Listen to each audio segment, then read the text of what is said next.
통영에 하필 잃어버려서.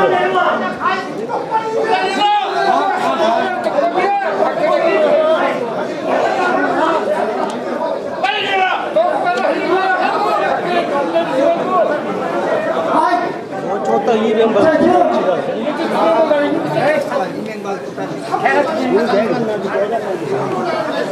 대통령님 하십시오. 알아주시고요. 자, 제가 전자 의원님 뒤를 이어서 말씀을 좀 드리겠습니다. 지금 전희용 의원님이 말씀하신 그 취지는요, 제가 이해합니다. 내년도 총선과 대선에서 한나라당이 어떻게 하면 승리할 수 있을 것인가에 대한 모색을 해야 될 단계라는 거예요. 지금 굉장히 큰 위기에 와 있거든요. 저는 정치현상을 정말 냉정하고 아주 과학적으로 노력하는 사람입니다.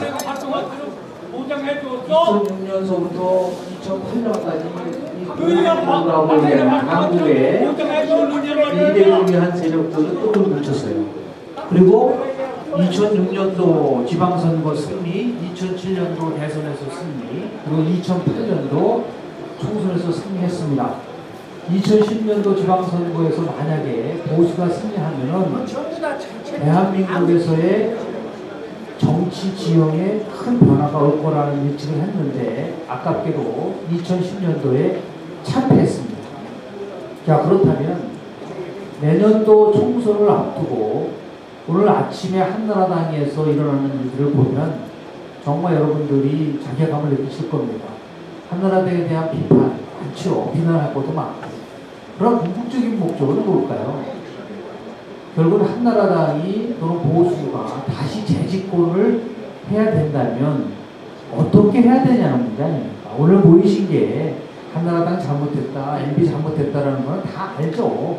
그걸 모르는 사람이 누가 있습니까? 다 압니다.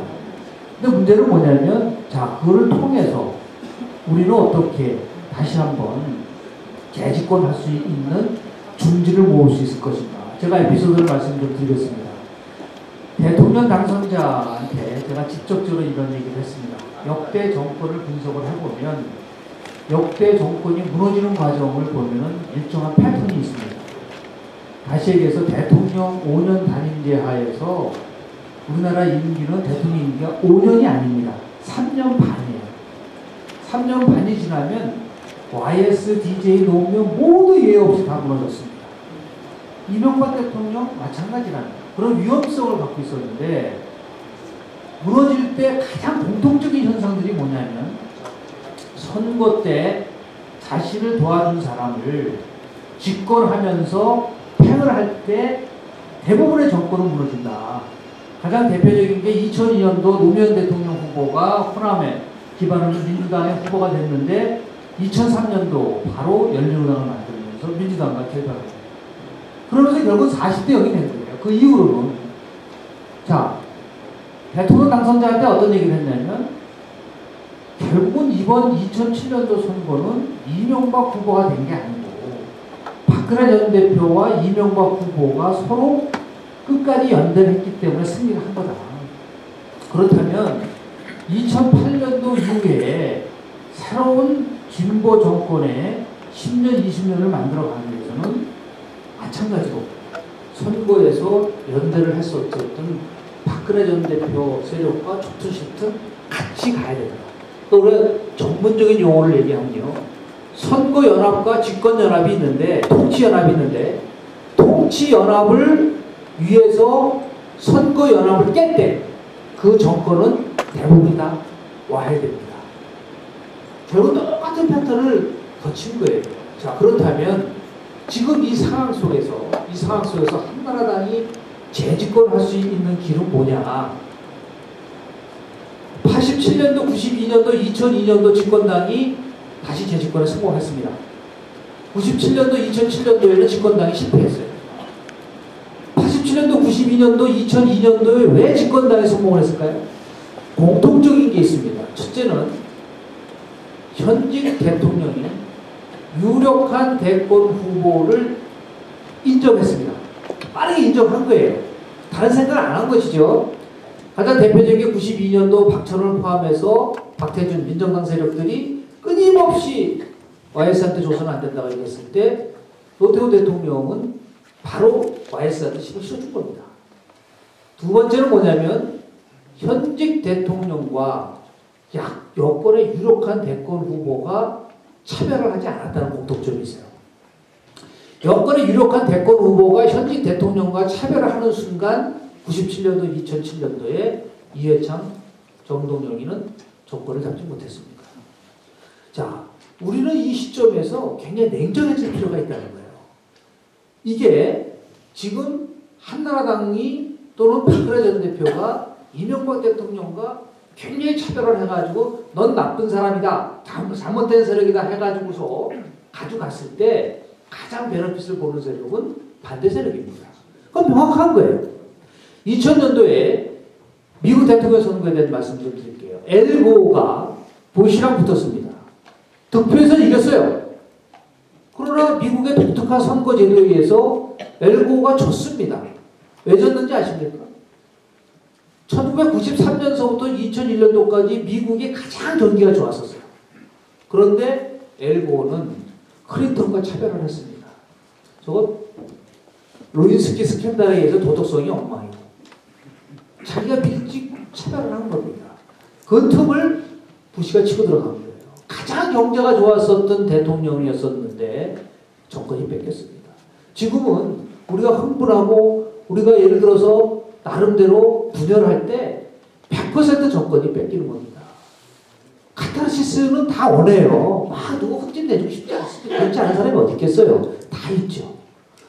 전용 의원님께서 말씀하신 거는 자, 이제 어떠한 누구의 잘못을 넘어서서 이제는 하나가 될 수 있는 길을 가져가야 돼요. 지금 왜 우리가 보수 세력이 밀리냐고요? 한나라당이 왜 재집권을 해야 되는 그 그림을 못 그려주는 거예요. 한나라당이 다시 재집권됐을 때 박근혜 전 대표가 만약에 한나라당의 후보가 돼서 새로운 대통령이 된다면 어떤 사회가 만들어지냐에 대한 그림이 안 그려지고 있다는 겁니다. 그러니까 답답한 거예요. 젊은 사람들이 왜 안철수라는 실체가 없는 사람한테 투표를 하시는지 아십니까? 안철수 원장이 얘기하는 희망과 나눔과 미래, 헌신 100% 보수 가치입니다. 그게 어떻게 진보 가치예요? 보수의 가치를 우리가 뺏긴 거예요. 뺏기니까 많은 분들이 실제적으로 익스펙테이션만 하고 있는 것뿐입니다. 자, 그래서 지금 한나라당과 보수가 필요한 것은 쇄신은 통합을 이기지 못합니다. 통합이 통합을 이기는 거예요. 저는 박세일 이사장님과 단독으로 만나서 그 얘기 했습니다. 즉 이사장님이 말씀하시는 이 보수 신당 한나라당 가지고 안 된다는 것에 대해서 많은 부분이 동의를 하지만 결국은 분화의 요소가 있을 수 있는 겁니다. 그렇지 않겠습니까? 지금 해야 될 일은요, 보수가 하나 되는 길을 거는 거예요. 박근혜 전 대표가 박세일 사장도 만나고 이해창 총재도 만나야 되고 김문수도 만나야 되고 정몽준 대표도 모두 다가 만나서 그 그림을 한번 보여주라 이거죠. 우리가 하나 될 수 있다는 것을 보여줘야지 우리가 젊은 세대가 표를 찍는 거예요. 저는 실증적으로 분석하는 학자입니다. 왜 위험하냐면 저 갖고 있는 그 그림을 한번 보세요. 얼마나 이게 심각하냐면 말이죠. 이 표를 보시면요. 32페이지 한번 보세요.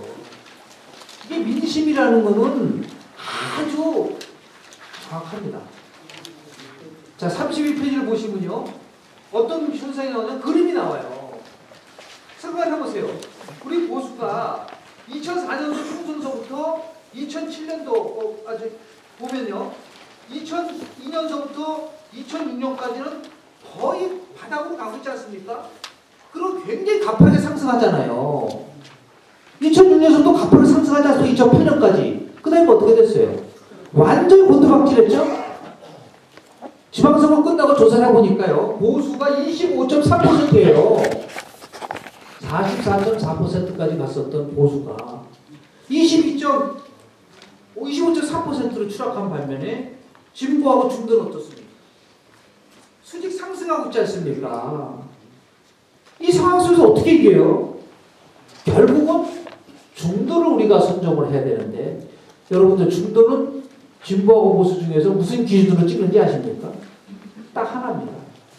어느 세력이 결집되어 있냐는 겁니다. 무슨 뭐 변화다, 복지다 그거 아니에요. 진보가 결집되어 있으면 진보를 찍는 거고 보수가 결집되어 있으면 보수를 찍는 게 중도의 가장 중요한 특성입니다. 왜 그런지 아세요? 결집된 세력에다 맡겨야지 세상을 변화시킬 수 있으니까. 근데 우리는 어떻습니까? 지금은 여러분 생각해 보세요. 친노 세력은 4년 전에 패적이었습니다. 패적이었어요. 지금은 어떻게 돼요? 당당하죠? 이유는 딱 하나입니다. 야권 통합을 이루는데 앞장섰다는 그 이유 하나만으로 모든 사람들이 4년 전에 패족을 지금은 통합의 세력으로 보고 있습니다. 중도가 찍는 거예요. 지금 우리는 어떻습니까? 지금 전혁 의원님이 왜 그 말씀 하셨냐면 너무너무 안타까워요. 책임 때문에 그런 거 아니에요. 친이 친박으로 나눠서 싸우는 동안 저쪽은 결합됐어요. 지금도 한나라당이 승리할 수 있는 여러 가지 길도 있지만 가장 큰 길은 뭐냐면 이제는 친이 친박이 없다. 제가 하는 말씀 좀 드릴게요. 서울시장 선거에서 나경원 후보가 패배했습니다. 패배 끝나고 나서 청와대에서 나경원 후보를 도와줬던 초선의원 7명을 대통령이 모아가지고 밥을 먹었어요. 이게 얼마나 바보 같은 행동이죠. 아니 전혀 개입을 안 했다고 하는 사람이 왜 불러다가 밥을 먹습니까? 청와대가 그렇게 정무 기능이 없어요. 그런데 여러분 거꾸로 했다고 생각을 한번 해보세요. 박 전 대표가 그 7명을 불러서 밥을 먹었다고 생각을 한번 해보세요. 그러면서 이번 선거에서 우리는 서울 시민의 지지를 받는 데는 실패했습니다. 하지만 우리는 큰 수확이 있습니다. 이제는 친이 친박이 없습니다.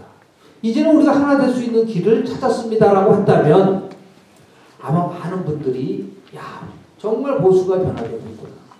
지금은 그 흐름이 안 보이기 때문에 너무너무 답답한 겁니다. 대한민국에는요. 한반도에는 3가지의 패러다임이 충돌하고 있습니다.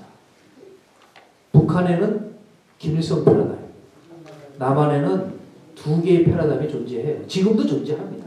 하나는 박정희 패러다임과 김대중 패러다임입니다. 이 2가지 패러다임이 지금도 지속되고 있습니다.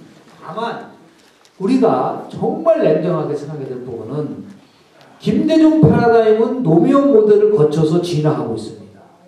그런데 우리는 박정희 패러다임을 넘어서지 못하고 여전히 진화하지 못하고 있단 말이에요.